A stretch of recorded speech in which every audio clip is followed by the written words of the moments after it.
What kind of music should we have for this starting soon for future streams? Um, Wii theme. I don't know, something royalty free or from the game. Ask AJ or Troop. Beyond that, I'm not sure.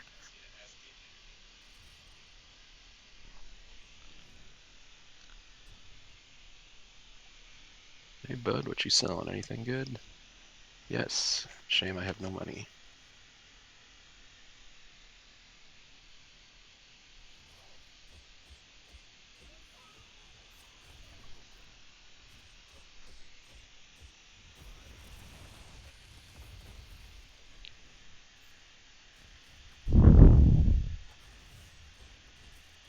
Hello. Hello. Hello. Alex, we are currently live, but with no video yet. We're still on the starting soon screen.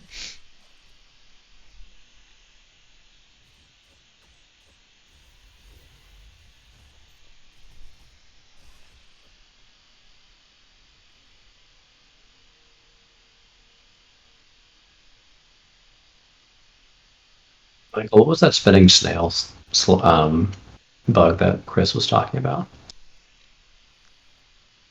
Spinning snail. I don't know if it wasn't part of yesterday's update. I can't remember any bugs at the moment.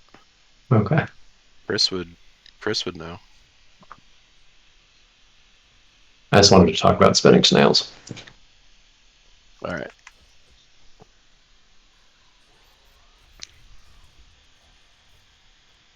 Yeah, the immortal snail, Chris. Alright, let's get started. I think you guys are live. Mechanical Snail, can you see and hear everyone on Twitch? Putting you on the spot because we know you. Can you see us?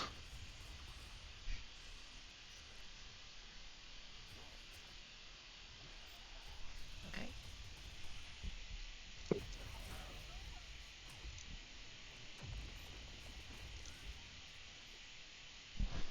Um, Alright, let's go. are we good? Yep, we are good. Okay. Do we want to get started? Yeah, it's 4, right? It's time. It's time. Um, all right. Do you want me to do introductory here? What we're doing, Yeah, let's do a or quick E? Would you Yeah. intro like to? for you guys. This is Alex Preston. This is Michael Clark. You might know them as part of the dev team for Hyperlight Breaker, and they're here to talk about our February update for Breaker and answer any questions. About the future of the game as well, and what we're planning out. I know we put like a milestone thing out there for folks to look at, and we figured we'd do more of this type of live stream stuff every when it makes most sense. You know, we're trying to put updates there as frequently as possible. Obviously, it takes time to put those together and test and test and test, and there will be bugs as there are bound to be. But I think when it makes sense for us to sit and chat with the community as updates go out every so often, we'll do it like we're doing today. So um, I guess, do we want to talk about the current update or like future branch, the uh, stuff we have in mind? Do we want to go straight into questions, or I mean, Michael, how do you want to talk about this? Um, yeah, I mean, I think there's a lot of good questions. I know we want to keep some stuff secret for future updates, but I think we could talk about stuff there too. I mean, if you want to talk about like some like overall direction stuff, and then we can get into questions. Otherwise, I think a lot of the questions are probably going to lead to a lot of those directional questions. So, Yeah. um, Yeah, I you want think to do the overall, just to give, overview? sure. Yeah, I'll do an overview. Obviously, you know, we're working our way through bugs always. That's kind of like the baseline when it comes to live stuff. But our goal, update to update, is to address common issues that come up on the design side, whether it be like enemy behaviors or some larger design challenges. Obviously, we have more content planned out as we've roadmapped for y'all, and we'll be hitting those marks as well. But for like minor updates, we're not planning to do anything too wild between each minor update. That's what the like bigger content drops are for every few months that we're planning out. Um, Always though, beyond just getting to those content drops and the content within, we're looking for feedback and we're looking for ways to keep improving the experience, specifically when it comes to like the overall progression of the game, and more urgently in the near term, sort of the onboarding of the experience and how it scales. This game is complicated. It's got a lot of moving parts. It's a big old game with a lot of different complex systems. So balancing all that stuff out takes time. Making sure every aspect is working as intended, and then also as a fun experience and sort of scales over the course of X number of minutes, hours, what have you. In single player and multiplayer, takes a lot of work and coordination. So that's a large part of what we're focused on. Obviously, there's communication things and UI and UX stuff that we want to keep doing to make sure that every part of the game is as clear as possible. That's kind of an ongoing underlying component too that we're working through and iterating on. Clearly, there are parts of the game that are still very unfinished, but ultimately we want to move forward as quickly as possible on kind of the, again, onboarding experience and sort of like what happens in the first half an hour and how that feels, and if that's really at the right scale, and then what happens in the next 10 hours, and then what happens at hour 20 and what have you. So sort of the front-loaded part of that experience is a big part of what we're working on earlier rather than later. We'll get to a lot more of the meta game and longer-term progression of the game down the line. Obviously, we'll continue to address it, but I think you'll see more of that stuff come to be, much like some of the story progression stuff that we have in mind that we're banking for now because it's not quite ready, or we just want to get the first half of the experience as good as we can get it. So that's the overview. I don't know, Michael, you have any thoughts on that, or shall we move to questions? Yeah, no, I think you kind of covered it. I think it's worth mentioning that as we talk about roadmaps, oh man, I'm talking and playing. I can't do this. As we talk about roadmaps, You're not a pro Twitch streamer. I am not a pro Twitch. I'm the opposite. Anyhow, we want to hit everything that's in our roadmaps consistently. So they are always going to be a little less vague, or a little more vague, a little less specific in some spaces, because we want to ensure that we have the ability to react to feedback. One of those pieces of feedback is the onboarding is too rough. It's too hard to figure out what we're doing as a new player. So you'll see that you'll see more work towards that in our April update. It wasn't part of the roadmap when we started planning. We were going to do that later, closer towards version 1.0. But folks wanted it, and it's necessary, so we're doing it. So expect to see our roadmaps change and evolve. But generally speaking, when we publish a roadmap, that's our intention is to hit everything you see on that. So there will be more that isn't on the roadmap. So if there's something you wanted to see that you didn't see, let us know. Yeah, that's a great point. And I'll underscore that and be like, yeah, we have stuff mapped out for folks, but definitely flexibility is part of what we want to keep in mind as we progress here to respond to what people are saying and how people are feeling about it. We watch messages in the community on different spaces throughout and keep track of that stuff on our end, on the publisher's end, what have you. So we're paying attention, we're looking, and we'll adjust accordingly as we go. That's part of the roadmap itself is flexibility. Cool. Awesome. Ready for some questions? Oh yeah, go ahead. Let's do it. All right. This is a doozy. The game's roguelike elements have been a point of heavy contention in this server's discussion threads. Is there anything you can disclose about what your vision is for how Breaker fits into the genre? Were there elements from other roguelikes or roguelites that influenced the format of Breaker, and what things did you like or dislike from other games? And how were those iterated on during the development of Breaker? I'll try and give a relatively concise answer to a series of complex questions there, and say plenty of influences that we talk about endlessly when we're having discussions internally about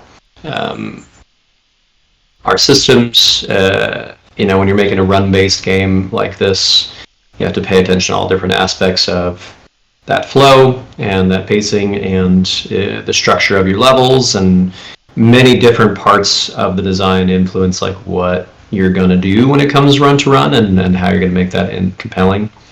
Obviously, again, we have a lot of work to do on every aspect of the game, including those run-based elements, and how to further empower players and have more fun broken builds within clear parameters, and also, like I was saying earlier, clarifying, communicating better through UI, UX, whatever it may be, what the intention behind different systems is and how you're supposed to engage with them. So it's just a big iterative process when it comes to a systems-heavy game like this, and especially since it's run-based, roguelike-y, all that stuff becomes much more important, much quicker. It's less of a long brew, and it's more of a short-term burst when you can die very easily and then kind of just reset progress very heavily. So it's just a ton of many endless hours of conversations and iteration on the development side of things as we put things into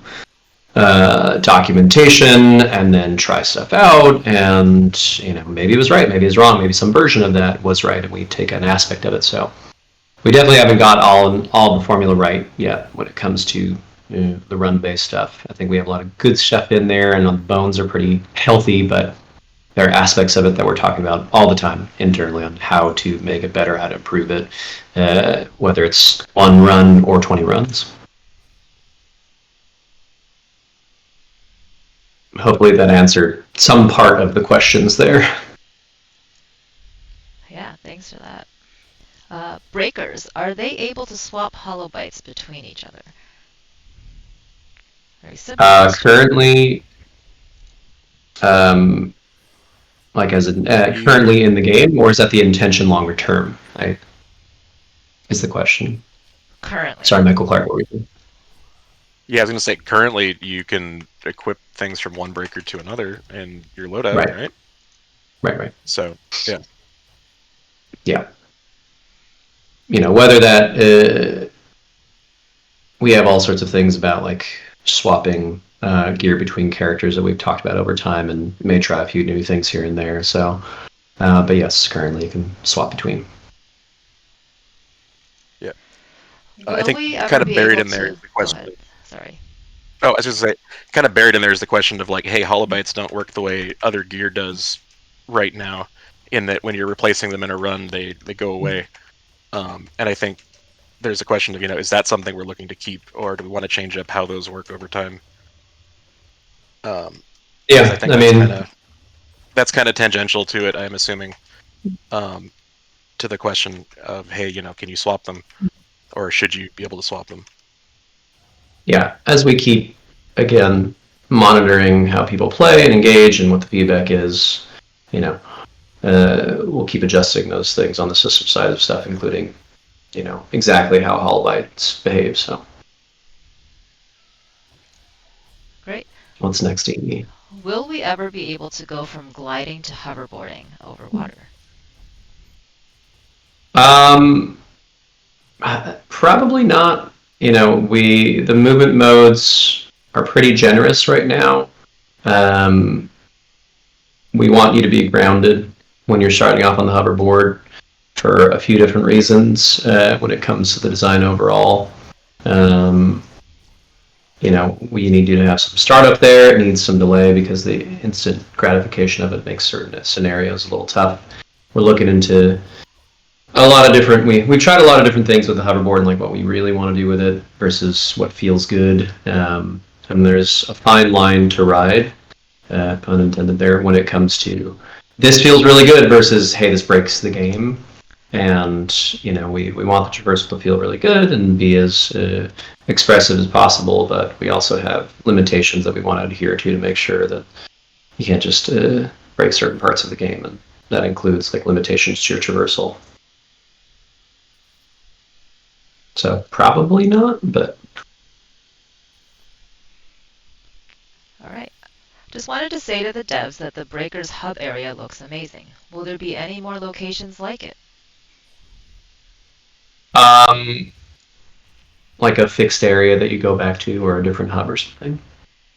The hub is a unique place. We want to expand it a little bit in the sense that we want to add more to it. Whether it's NPCs or minigame stuff and what have you. Maybe some interior things. We've had a lot of conversations around that, so there's plans to make it a more detailed place to experience and not just pretty to look at. But as far as like static spaces like that you go to, no plans to make anything like another hub or anything like that. But we do want to flesh that hub out a lot more. Evil mode, which is the experimental game mode, as the Discord community has called it. What was the motivation to make it? Is it just as an experiment, or are you looking to create more difficult game modes to cater to people who enjoy more difficult challenges? Experimental is there to sort of get a sense of things that we're trying internally and think are worthwhile to put in front of the community. With the longer term idea that we would integrate that into the base game. So we want to validate some ideas that we have on these things, taking into account feedback, taking into account conversations we may have been having for months and months and months. So, a lot of this comes in. It takes time to have that feedback, talk it out, document it, and then put it into effect. And so we want to, now that we're a live game and out there and have player base, we can put things in front of players and not just ourselves, not just QA or what have you. So that's what the experimental branch is for. Again, ultimately, we'd like the ideas there are there for the final game. Ideally, we're trying them because we think, hey, this would probably be good to change in this way or that way. So, that's the intention there with the branch. So, we may use it in the future again for more experimental features that we think are too risky to just put into the game to the main branch of it. This is a safe way for us to say, hey, try this out and let's see how the community responds without breaking the main branch, because that would be very bad to break the main branch anyway, or like fundamentally change something without all the work that comes with it. So the experimental branch allows us to put quick prototype versions of features out there without doing all the work required to really thoroughly test it, thoroughly develop it. Some of those features are a little hacky, and we just want to make sure, this is actually a good idea. We think it is internally, let's take it to the audience. And then when we're ready, and we say, these were good ideas, or bad ideas, or some mix of the two, we can take those and then bake it into the main branch and do it all correctly. So it'll take time. Bother Michael Clark while he's fighting Dro. Yeah, let him fight. From Twitch, is there gonna be a drifter based off of Ray or any of the Void Runners? I assume it's gonna be a breaker based. No. Maybe someday. We've talked a lot about skins and fun things like that. We'd do something on that front, but nobody that would make some guest appearance or anything like that, aside from a fun skin. At least not for version 1.0. Another Twitch question: are we going to get a sit button? Like in Drifter? Yeah, that's a good question. We have emotes in mind that we want to do longer term for multiplayer stuff, so it's very possible. I would bank on probably. Is there any future plan to have variable map sizes and or more map complexity? For example, some hidden underground dungeons that are no longer that are longer than a single room full of mobs. There are. Yeah, we have, early access launch means we have a limited set of content we can iterate on that's safe to put out there without tons of bugs and things like that. So we definitely have a lot of plans around more secret spaces and a bit more elaborate room by room stuff in the underground and even above ground, like Michael Clark showing right there on stream. Like, hey, what is that thing up in the sky? It's a real thing that we have a lot of plans around. We've iterated on. It just takes time to bring certain features out, and we'll be putting that in the game bit by bit and keep developing it. But yes, there are plans for more elaborate spaces in different locations that are secret than just what you see on the overworld part of it. Yeah, I'll add too that one of the things that you're going to see is you're going to see us creating space for these other areas before you see all of the content and the size of content, right? So what you see right now for the labs is a small tease of what it wants to be over the course of the game, but getting those labs placed in the world is like the first step for us. And as we add other elements to the world too, you're going to see stubs or short versions of these before you see the full version. So you're not always going to get the full version of something all at once. You'll see iterations, and with the intention that longer term, over the course of months, we'll have more final versions of them. But in a procedural game like this, it takes a lot of time to make sure certain features work, and that is a feature of like adding more complex labs or caves or what have you.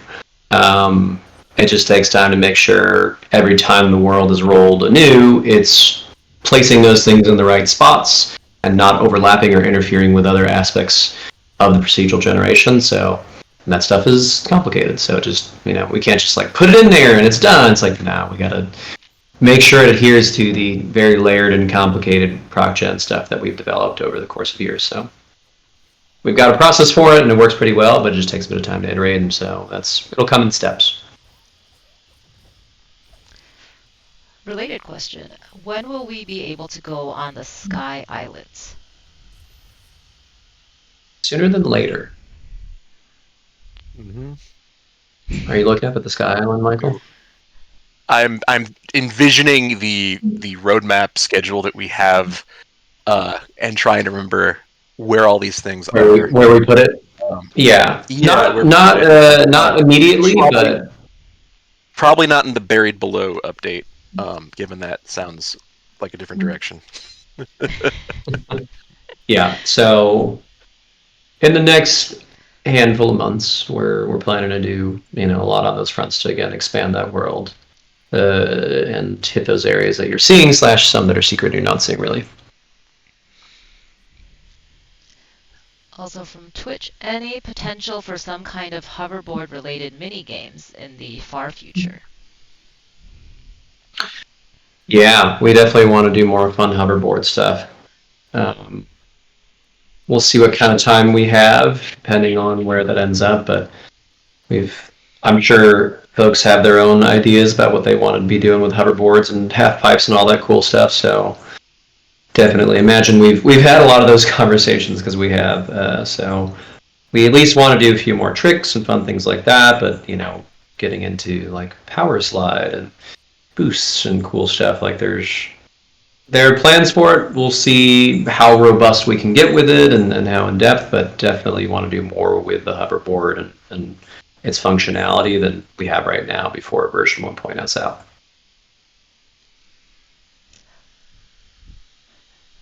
Since boss maps are their own instances, is it possible we could see instanced dungeons?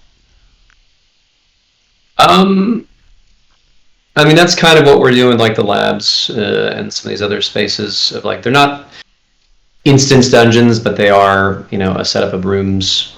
The boss stuff is unique because it pulls all the other players in, and it's like this very encapsulated space for good reason, on the back end and also for the player experience. Making more elaborate contained spaces. We don't want to like separate it out and have to have all the players jump in in a queue like we do for some of the other stuff. So we want it to feel more organic and part of the world. And that's the plan for these labs and Skylabs cave stuff. So. Are there any plans or considerations for save slots or text chat? Save slots for sure. Again, we're not feature complete, so we definitely want to be able to. It's not a wild feature to add save slots, but it's just one of those things that takes a little bit of time, iteration, making sure it's safe, doesn't delete saves, all that stuff. So it's just like a low priority feature, considering the style of game that it is. But yes, we want to do save slots eventually. Text chat, no. I mean, we've had some discussions internally. Again, we want to do stuff more with like visual emoji style things or what have you. Iconography rather than just text input. A smaller question. Can we please get Drifter's gun mechanics of having a single mag's worth of ammo and melee attacks restoring shots? It's got a lot of highlights and upvotes. That is, well, we have the systems that we've been building off of, and it's a different game than Drifter for good reason. So we do have some refill on hit style things, but it's not a single clip for a lot of different reasons for like the scale of the game and the way that it flows and the nature of how our combat works, especially across a lot more enemies than we had in Drifter and the balance of it. So you're not going to get that version of things if you're holding out hope for it. Another Drifter-related question. How much does the design of Hyperlight Drifter's 2D maps affect or influence the design of Breaker's 3D maps? I mean, we built a lot of those maps specifically for that game and what that game is. The core conceits of it and the way the combat works and the way that the camera works are designed very much for that. And I did a lot of level design myself on that game, and so this being a procedural game with Breaker and having sort of a different flow and intention overall, there are aspects of Drifter that I've taken into account when it comes to how our maps are generated and how some of our spaces look, especially when it comes to like what we're going to be doing with like labs and Skytech stuff. But it's a mixed bag, right? You can take certain lessons, but ultimately they're very different games in what they're trying to accomplish, and even just the camera itself makes a radical difference for what you'd expect. I mean, you can look at a Mario 64 versus a Super Mario World, 2D versus 3D Marios, and you can see aspects that influence it, but also all the like fidelity and precision of the 2D ones very different than in 3D because of depth perception. So you have to take into account those things and verticality that you might not have otherwise. So there are factors of it that make an impact, but ultimately they're trying to serve very different purposes for just the camera perspectives alone. All right. How's everyone holding up? As a question. Who's everyone? I guess you guys. How are you doing? How's the team? Oh, okay. It's a lot of work, but we're happy to have it out there and have feedback and input and be able to engage directly with folks and talk about it. So I think that's been a good pressure off us internally just to get the game out. We've been anxious to do that for a while. Obviously always want to put the best foot forward and have as finished a product as possible, but I think trying to balance that stuff is against what's your budget limitations and timing and how long have we just been sitting quiet versus getting out there, and how helpful is the feedback in early access versus what can we do internally. It's kind of a tightrope walk when it comes to when you put stuff out there versus what you keep in and then getting to an actual final version of this game. So, but I think overall it's been good for us to have stuff out there and to be talking about it more openly. And I think that's brought the team together in a way that, without a release, would be different. So I think that's been good and a silver lining for it. Even though it's always stressful putting a game out there, and we've never really done early access stuff, so it's a new experience for us. Agreed. Nice, concise answer. All right, this is a pretty frequently asked question. Are there plans for customization, even if it's just different jackets? Different jackets. Yeah, it depends on like how deep that customization is, but again, we still want to do skins and color swap stuff and fun things like that with the characters and weapons. Those are kind of low hanging fruit to tag. Not to say they're easy by any stretch. Like they're more simple than some things we could do that are much more customized. But yeah, we would like to do more of that. It's not the highest priority right now because we've got a lot of other systems work and things like that to shore up parts of the game and fill in content, what have you. But longer term, we would love to do more customization and see how deep we can go with it. Yeah, I think any sort of customization stuff is going to be significantly down the line because we really want to focus on gameplay first, and not having guys hang out in walls like that guy.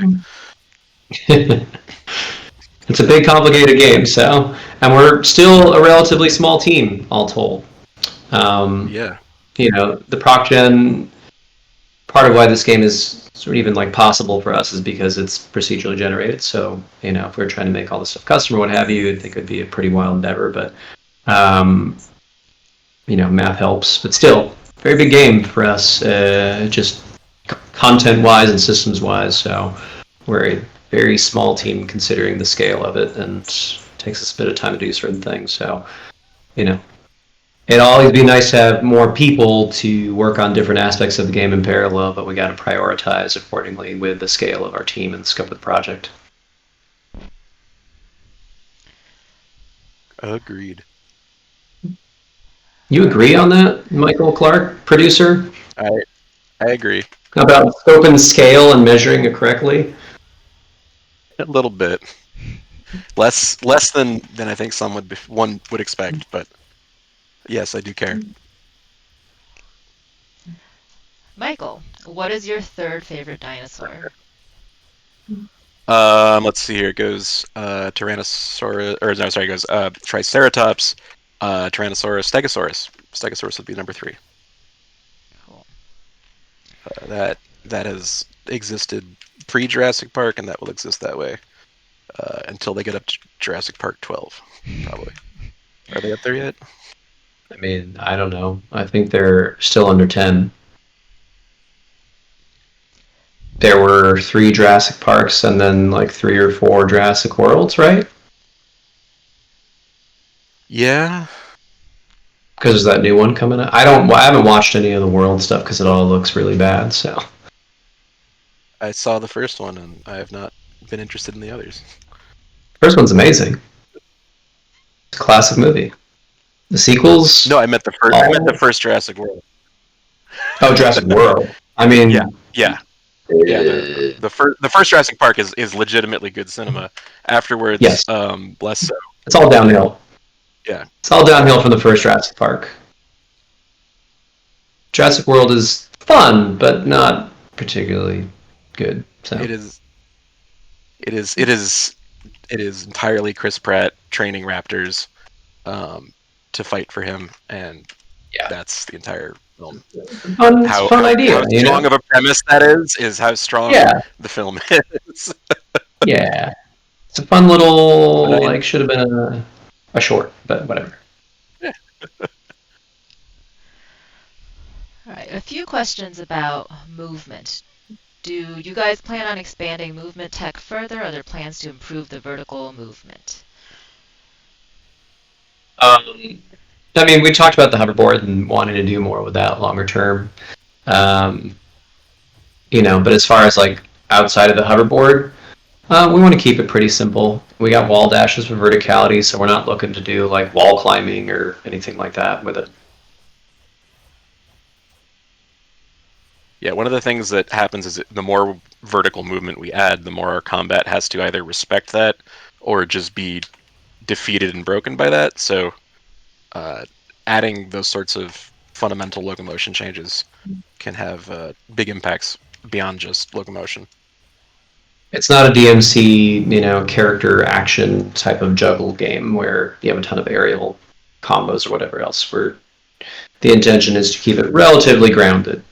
The hacking and slashing takes place largely on the ground. You got an aerial move for your weapon, sure, but mostly, we've intentionally made you plant it on the ground when you're fighting things. And hey, if you want to move away, dash, dodge, jump, double jump, whatever, great, you can do that, and that interacts with combat. But yeah, you also want limitations on your traversal overall, so that you actually have to move around the world in interesting ways rather than just being able to shortcut through everything. So much like climbing has limitations in plenty of games, so do we with our wall dash stuff. So doesn't mean we won't do like more fun vertical design spaces, but yeah. Question from Twitch. Gun related. Enemy lock breaks when aiming. Is this intentional? Anime lock? Wait, what is that? Enemy lock. Like lock on enemy. Oh, yes. Oh, the lock camera? Yes, that is intended. The lock cameras for melee. Aiming is aiming. We're not going to put in like auto aim or what have you for locking on and then shooting. That's a different game. Are there any plans on potential changes to psychoms and the character passives? Yeah, I mean, we have a lot of stuff on the list that we want to put into characters and to further, differentiate them, whether it's through their like perks and things like that, or like what they have on their psychoms for positive and negative.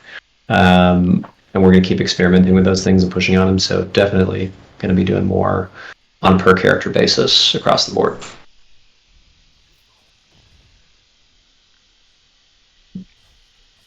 All right. Are there plans to move the game toward a more exploration-focused experience? Right now, it's kind of a point A, point B simulator. Do you see it moving to change the mechanics of progression to encourage open world exploration more? Yeah, what we released, again, not as feature complete. No, thanks. Not as feature complete, obviously, as the version 1.0 is going to be. So things like more dynamic events happening in the world to lead you to different places, more secrets in the world, like we were talking about previously with like labs and things like that to discover. We want to keep baking that in. It's the balance between an open world and a run-based game, and finding that happy medium where we want to make sure it's clear up front to players, like you can go to these places to get these things, but we also want to have that aspect of exploration emphasized in the ways it feels best for a more tightly knit open world. It's always balancing on like how long do you really want to spend in a world that you could die in and lose versus what your success rate is there. So short version is like, yes, want to have more of a balance on those fronts with exploration, with a lot of different aspects that we're planning out. So is there a possibility of getting rail grinding, similar to Solar Ash, as a traversal option between zones? For a moment, I thought they were talking about the guns and saying like they wanted to like grind them down and turn them into like shot-off shotguns. I was like, I mean, that sounds kind of cool. I want to do that. I want to do that now. Yeah. I think it's a different game, but it's different. You can mod your rails anytime you want. It's possible. I'm not going to say no. Again, like it depends on what kind of time we have, but we've had discussions internally about rail grinds and things like that with the hoverboard. So possible. Would love to do more with the hoverboard is what I'll say. Mm-hmm. Will we be getting a katana? Oh yeah. Mm-hmm. Yeah, I think you will see a katana sooner than you will see rail grinding. That's for sure. That's true. Are there plans to expand the individual stories for the playable breakers? we have some backstory fleshed out for them. Um, there are no immediate plans on the narrative side to do more for that. That doesn't mean we wouldn't or couldn't down the line, but for version 1.0, we got a lot to cover on certain fronts, so we want to make sure we do that first. But in the longer term, DLC type stuff like that, would love to, if we got the time for it and if there's willingness for it, would love to explore more of like who these characters are in depth.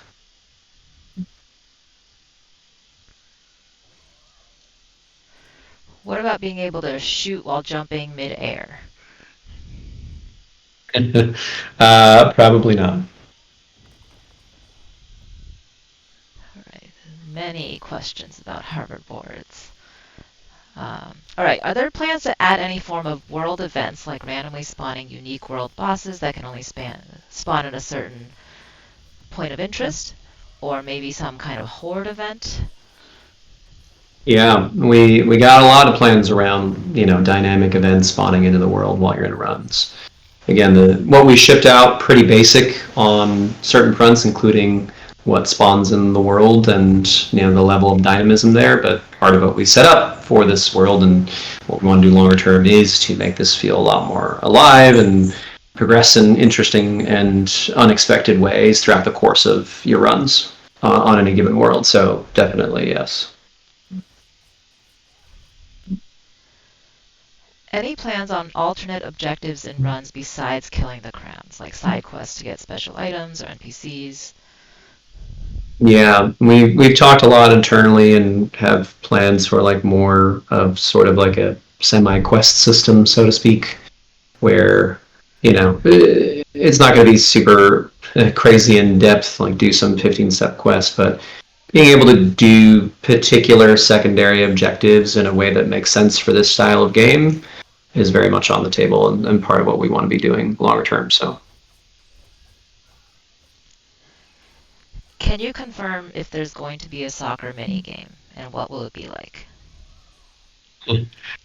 we would like to.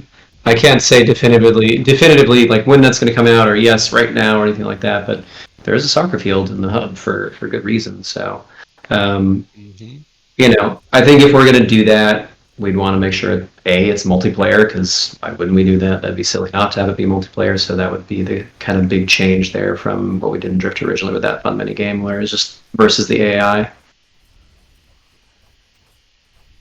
All right, here's a couple questions compressed into one question, which is, how are you handling the early access release and some of the criticism that we have received?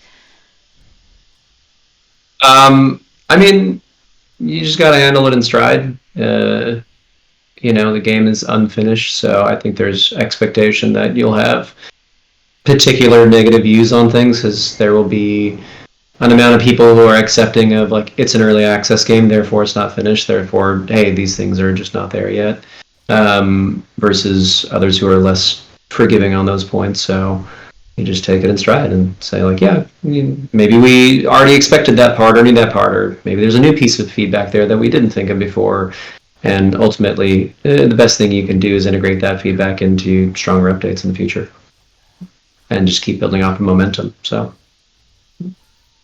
no one feels good about having negative feedback, but it's an unfinished game, so there's some expectation that some people will not like that and be more accepting of that or less accepting of it. So Exactly. And at the end of the day, all the feedback is useful to us, right? It's our job to curate that feedback into meaningful action on our part. But every piece of feedback, whether it's good or bad, is data. And if a whole lot of people are saying something, then yeah, we should be listening to that. Um, One of the things that is more obvious from our perspective and less obvious when you are in the audience sharing your specific opinion is that oftentimes players are going to suggest a lot of different things that we could do, but they're all really trying to alleviate their core a single frustration that they all share. And so that's where listening to all of the feedback, all of the negative feedback, is really useful because uh, 20 different people might have 20 different ideas for what we should be doing, but if they are all focused around making one specific moment of the game feel better, like then we know we need to work on that part of the game.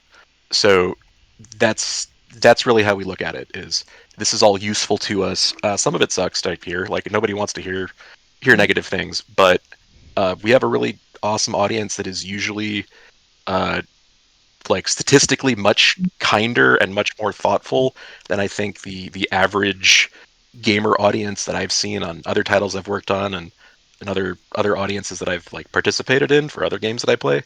Like, so it makes it a lot easier to act on that and take it in stride. And also, we're gamers too. We've said, hey, this thing sucks. This is terrible. Who the hell would ever make this thing? About games that our friends have made, like when you die and there's a bug or whenever. Like, yeah, that's frustrating. We play games to feel all of these things, and so of course you're going to have passionate responses. Um, it's a lot worse when there's no feedback and nobody cares. So Yeah. There's an old adage about oh gosh, where did this come from? It was, I forget, maybe it was like Bill Hader or something said it about writing, but it holds true for games as well. Like, yeah, you go to like your friends for feedback and critiques and hope they identify the problem, but do not, expect them to solve that problem, because usually they'll correctly identify the problem but incorrectly try and solve it. It's up to us to solve the problem and pay attention to the feedback that we're getting about what people don't like and identify what that issue is. So it's very, again, I think an audience, generally speaking, if they're paying attention and care about the creation that they're looking at, will have really good feedback and be easily able to identify any number of problems. And then it's our job to translate it to actual solutions. yep, exactly. Mark Rosewater, who is the lead designer for Magic the Gathering, has a GDC talk and series of articles called 20 Years, 20 Lessons, and a version of that is, I think, number 8. It's one of my favorite game design articles of all time, just because it's a lot of different low-level ideas that you can apply to a lot of different things, and there's a lot of them on the disconnect between what you as a designer want and what you as a player want, and how those interact. Oftentimes, as a designer, right, you might want to make something that shows off how cool and complex you can make something, but as a player, that you usually want something that just does what you want it to do. And so that gap, there's a really cool series of articles. Actually, I would recommend anyone who's interested in game design as a professional or a hobby worth checking out. Or the GDC talk if you watch videos. I'm an old person. I like to read. Yeah.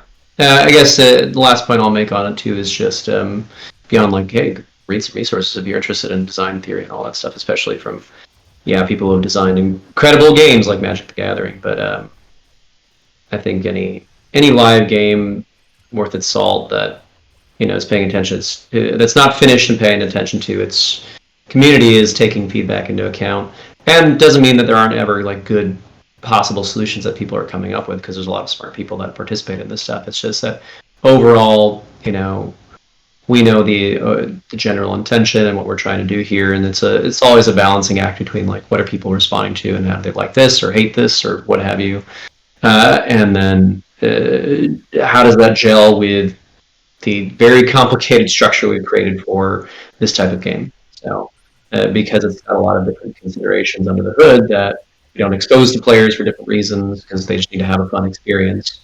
Again, it's our job to make sure that we pay attention to that feedback and then apply it in a way that makes sense with our game. Anyway, long series of answers there, but hopefully informative. Thanks, guys. Is there any plan for closing a cycle and having a new world without dying or killing the bosses? No. What a contrast in answer length. No. It's like waiting. No. All right. Do you have the whole game's built around those ideas, so no. Do you have any plans to add difficulty scaling? Yeah. we've had a few discussions around that internally over time. I think as our game has solidified over the course of 2024, and as we're getting more feedback in 25 now, there's definitely some like possibilities there with different modifiers we could have for players. It's always a balancing act of it's a multiplayer game, and you don't really want to do too much there to explicitly change one player's experience from another to unbalance or break things. So it's a delicate process, and it becomes a lot more complicated when multiplayer's involved. So we'll see. It's ongoing conversations. I think it's a very good point of dialogue to have about that stuff for players. But I think there are like some sliders that we could have or switches that we could do for certain parts of the game to help ease, for like more complicated motions or aiming or what have you. So definitely want to have a little bit more of that, but need to balance it against the multiplayer nature and the run-based nature of this game.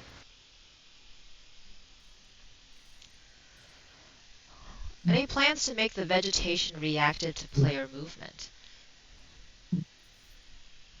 Depends on which vegetation. I'm assuming they mean like Like grass and bushes foliage moving as you walk yeah. over them. Yeah.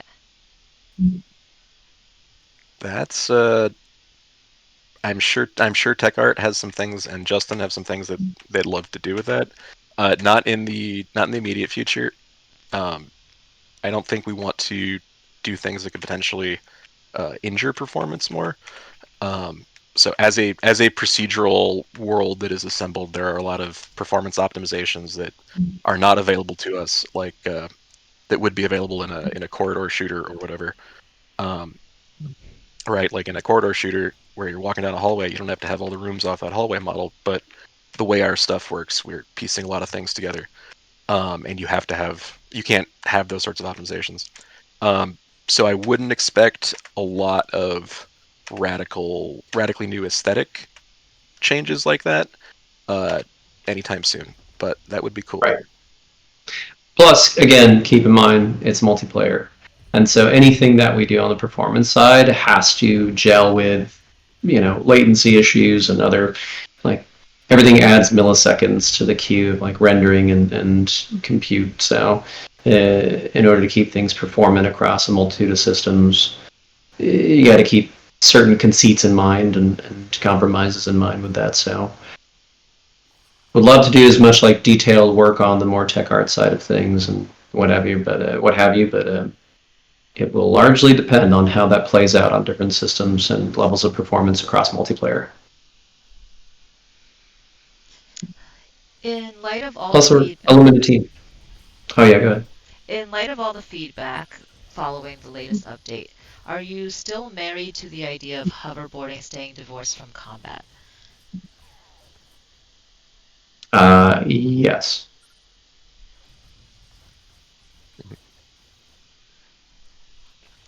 Can we get holobytes that extend the range of rails? And the range of rails. We do have holobytes like that. Whether or not we have enough of them in the game is to be determined. But yes, we have a whole like setup for like more of like a sniper oriented class that's going to be more long range and have bonuses for hitting things at a distance. So and even taking into account some verticality. So definitely. Yeah, I think there's one or two that increase either the damage dealt at range or something like that. But yeah, that's definitely something we can work on more. Any plans for PvP? Never say never on that front. I think PvP is cool. PvP can be fun if done right. Um, Obviously, that's very different than PvE when considering balance. So it's not a for version 1.0 type of feature that we'd want to do, but I would love to explore that longer term if we can. It's not a hard no on that spot. It's just it would be a much longer term type of feature to add, and we'd want to get to version 1.0 first. Do you have plans to add unlockables through secrets and challenges instead of just rations and cores? Yeah, longer term, we want to do more stuff with like character unlocks, and make them more specifically oriented towards particular themed challenges and secret gets and stuff like that. So definitely, and that's just player characters and how they unlock. Again, we shipped out with a limited set of features and just kind of had to do certain things to get the game out the door, including the way we unlock characters and other parts of meta progression. But longer term, we'd love to have a lot more fun, specific challenges geared towards meta progression and not just player character unlocks as well. So How in maybe depth was unlocks. the process to decide the amounts or percentages that were applied to the nerfs and buffs in the latest patch? We rolled some dice in a cup and then took whatever number was there and said, "There you go, just apply." No, we do a lot of kind of internal discussion first. We usually have some documents we're working through when it comes to changes. We have some write-ups that go along with it. Different like spreadsheet style things that we look at when it comes to our database of different mods or weapons or abilities and things like that, and make changes accordingly. We try a few different versions out, and maybe we bump that 20% or take that 50% down or whatever balancing we're doing, and test it out and see how we feel about it and refine it from there. So I think usually, again, some parts of balance are much more straightforward. Like, oh, that weapon just needs like a small bump one way or another, like a 5% bump in its value changes, plus or minus. Some of them take more iteration where it's like, ooh, that one's pretty off. Maybe we try doubling it or cutting it in half and try and do that for more extreme versions. Like when we're less sure, we try and be more extreme, because I think that's the best way to balance ultimately is like try out the higher threshold so you can really tell like is there a clear happy medium if you're unclear about where that is, and then you refine and test from there. So when it comes to balancing out a lot of the stuff like damage and like what certain mods do, it's a lot of tables and a lot of just number tweaking and conversations and sitting in chats, streaming on Discord with each other, being like, hey, does this feel better? And getting feedback internally and from QA, and that's kind of how the process goes. Yeah. Will there be a way to influence the types of holobytes that drop to orient towards a specific build or playstyle? Yes. I won't get too specific around that, but yes, we want to, like, as we get into future updates with our playable characters and sort of the stuff you're picking up, there's a lot of invisible work there systematically that happens and that we need to continue to put into practice longer term for gearing you towards certain builds that are more or less likely. We have some features like that already that, again, entirely invisible, but obviously we don't have like the widest range of build types that are craftable right now, but as we get into that, you'll see stronger ways to, hopefully you won't even notice it, and that's kind of the point of it. A good example is something like Hades, where they do a great job under the hood of steering you towards certain boons and whatever else, and they never tell you anything. It's all just feels very natural, and that should be the point of a system like that, is whatever it's doing under the hood, the player never really knows the magic behind it, but they feel like, ooh, yeah, I'm finding good things that match with the stuff that I'm trying to do, because there's a lot of if and or if then type of choices going on under the hood with percentage weighting and fun things like that. So yes, we will continue to emphasize that stuff, and as we get more varieties of build types in, make sure that that feels more fun to do and more along the lines of what you want to be building. Great. Alex, for you, any update you can provide on the Hyperlight Drifters show? No, not at the moment. That's a fun one. I mean, it's Hollywood. I don't know. It's TV shows and film are a different world, and animation industry went through a whole thing just like games have been going through, but sooner than games did, and that's been kind of a fiasco, and it's still ongoing. So I don't know. Is all I can say. Creative industries have been really rough in the past few years, and animation's suffered some of the most compared to even games. So it's a tough world out there right now for a lot of creatives. How close is this game to your initial expectation, what you wanted going into the development?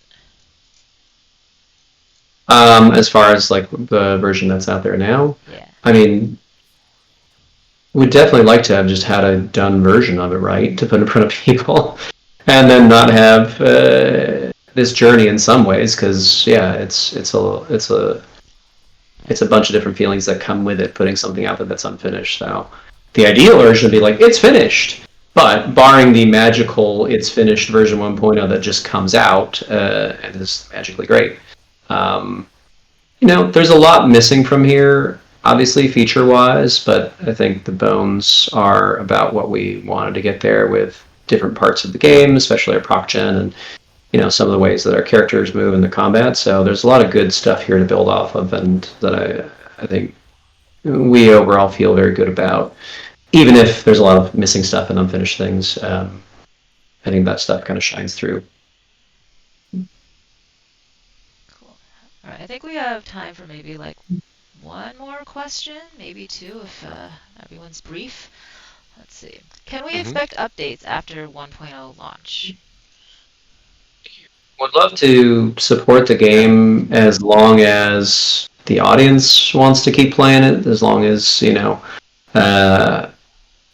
if we're putting out updates and DLC or whatever versions of things come after version 1.0, and if there's a team internally that wants to also keep making it. So that sounds nice. I think ideally yes. Whether that comes to pass, we don't know yet, and it depends on again how the sales go over the course of early access and version 1.0, and what the answer I've always given internally to the team, to the publisher, and what I'll give to the audience too is just like, it depends on the appetite for things. You don't want to plan a bunch of stuff out beyond what you can already do, and then it just doesn't come to pass. So, we need to have our publisher on board for that stuff. We need to have the audience on board for that stuff. There's a lot of different factors that lead to being able to do that, even if we ideally would like to do that stuff. So, again, as long as there's an appetite for it and like the sales are strong enough, the ideal version is we keep supporting this game for quite some time after version 1.0, but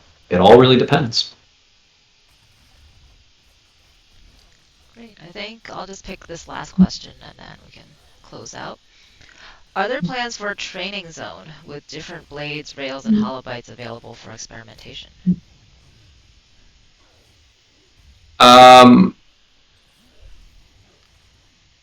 Yeah.